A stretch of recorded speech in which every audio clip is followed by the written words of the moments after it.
Bismillah ar-Rahman ar-Rahim, salam alaikum wa rahmatullahi ta'ala wa barakatuh. Euh, qui de nous, les êtres humains en général, n'a pas commis d'erreur? Qui de nous, êtres humains, est complet à 100% sans faute? Qui? L'être humain n'a pas été créé pour être magnifique. Ce qui me manque à moi, quelqu'un d'autre l'a. Et ce quelqu'un d'autre, il a un manque aussi. C'est quelqu'un d'autre qui l'a. Et tout ça, ça fait, si vous voulez, une chaîne. Et si la chaîne vient à rompre, on n'avance plus. Et c'est là que je voulais en venir aujourd'hui. Honnêtement, je ne suis ni docteur, ni philosophe, ni psychiatre, ni vendeur. Je n'ai rien à vendre du tout. Vous ne trouverez sur ma page que des discussions, que des échanges. J'appelle ça des échanges, mais j'échange avec moi-même. La plupart me répondent par une petite phrase. Et moi, j'ai donné énormément d'idées, mais ce que j'ai en échange, ou alors c'est une critique qui est bonne ou mauvaise, ou alors une petite phrase, ou alors un appel en privé. On ne sait pas pourquoi. On n'a plus le sens de la discussion. On n'a plus la patience d'attendre que cette personne va nous parler. Pourquoi? Parce qu'on a peur. Je l'ai remarqué dans les yeux des gens. Quand tu commences à parler avec des gens qui ne te connaissent pas, la première des choses quand tu abordes quelqu'un dans la rue, c'est « Excusez-moi madame, s'il vous plaît ». Dans sa tête, tu vas lui demander de l'argent, donc elle va te dire « Non, j'ai pas le temps ». Et pourtant, non. C'était pour lui dire, madame, votre robe, elle a collé votre culotte en arrière et par respect, je voulais vous dire, par exemple, ça m'est arrivé de dire à quelqu'un, excusez-moi monsieur, je voulais juste le tirer pour lui dire votre braguette, elle est ouverte. Mais je me suis fait lessiver parce que je l'ai appelé et que j'ai insisté et il croyait que j'étais mendiant. Et la deuxième fois, c'était parce que j'avais rien à foutre que regarder sa braguette. Vous vous rendez compte? C'est énorme. C'est énorme. Et donc, tout ça m'angoisse un petit peu quelque part. Est-ce que je vais continuer à vivre avec cette société? Est-ce qu'ils sont tous comme ça?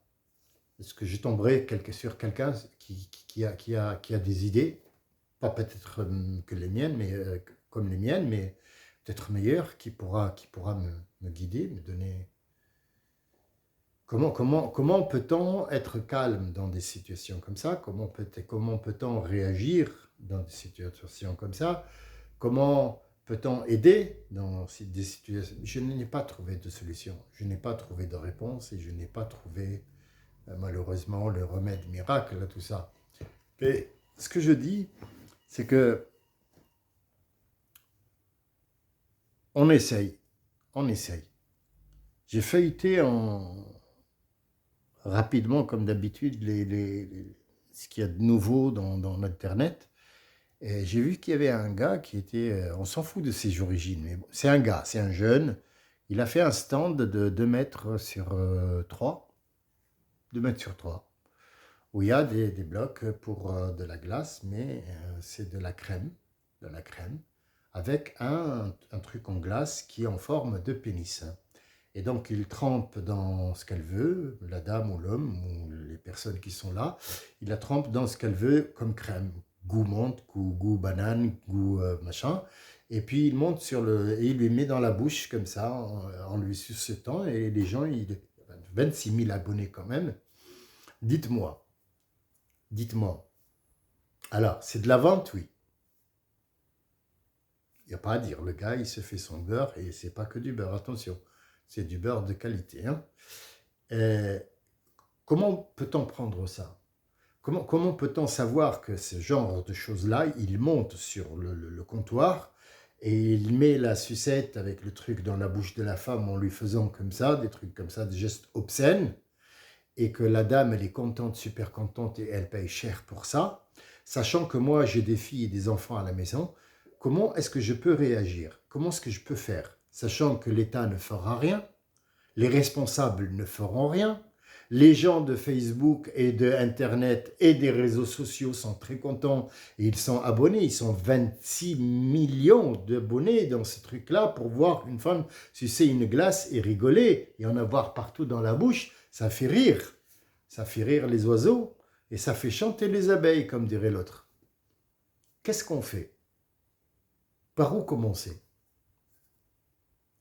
Est-ce que si moi, par exemple, je fais le premier pas et que je vais vers ce monsieur et que je fais sauter sa boutique, qu'est-ce qui va se passer? Le monsieur il va mourir, il y aura des clients qui vont mourir. Qui est le méchant dans l'histoire?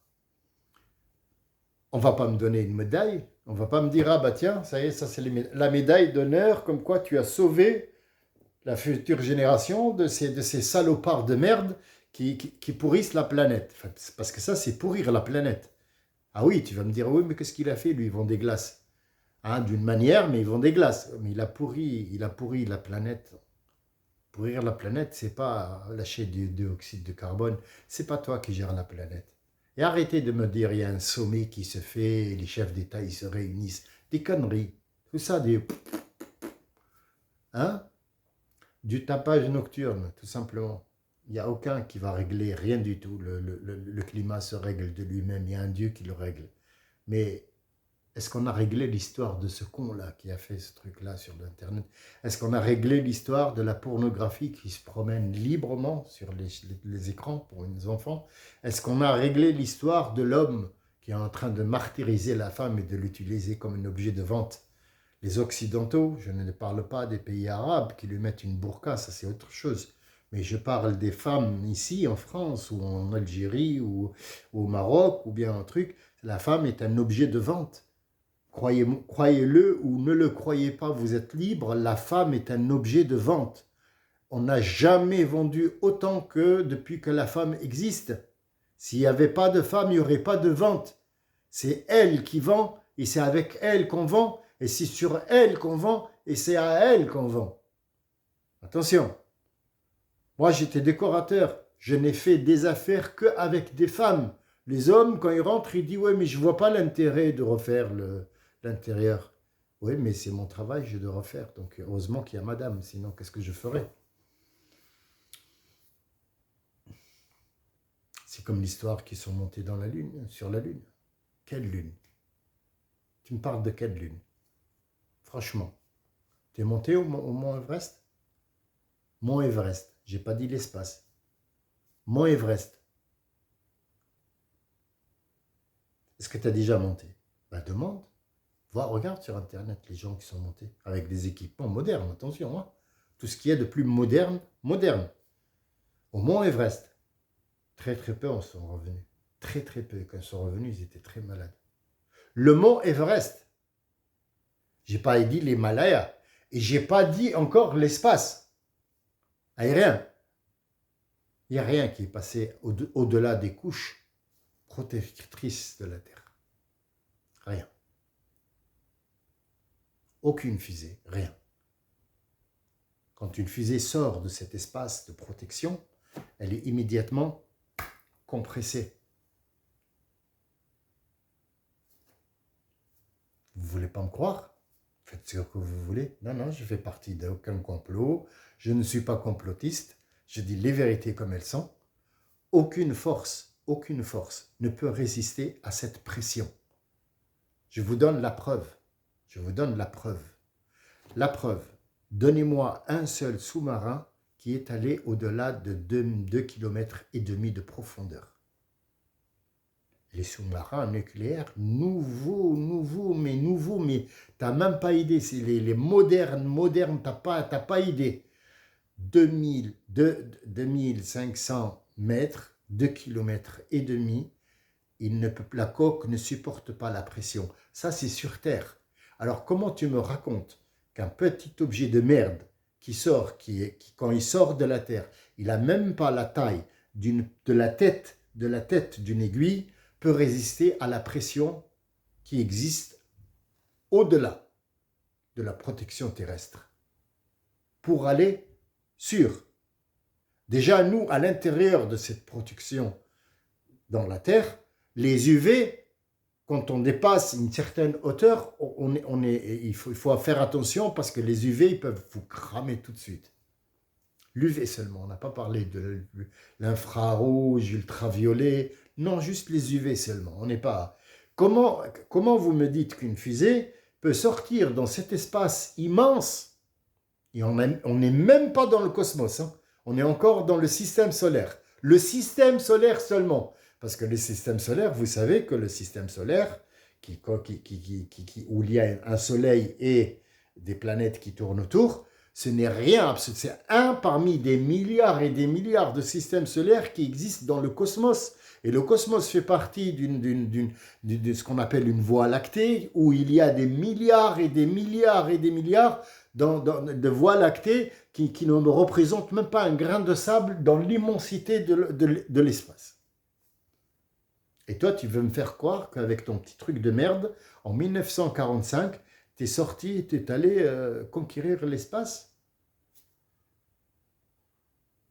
Et après, tu vois un gars qui fait une sorte de pénis en chocolat, qui le met dans la bouche de la femme, et elle rigole, et son copain il rigole. Ils sont contents. Vous voyez? Qu'est-ce qu'on fait? Par où on commence? Par où on commence? Je ne sais pas. D'ici à ce que je vous vois l'autre prochaine fois, excusez-moi, aujourd'hui je suis démoralisé par cette histoire-là. Ça m'angoisse parce que ce que je vous raconte, c'est même pas un grain de sable dans le désert des autres problèmes qui existent sur la Terre.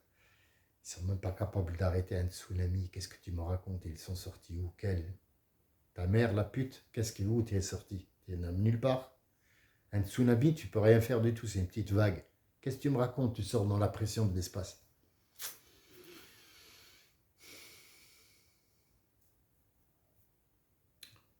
D'ici à ce que je vous revoie, je vous souhaite de trouver une solution et de m'en faire part. Et croyez-moi, si on a compris, eh oui, automatiquement on a appris. Salam alaikum.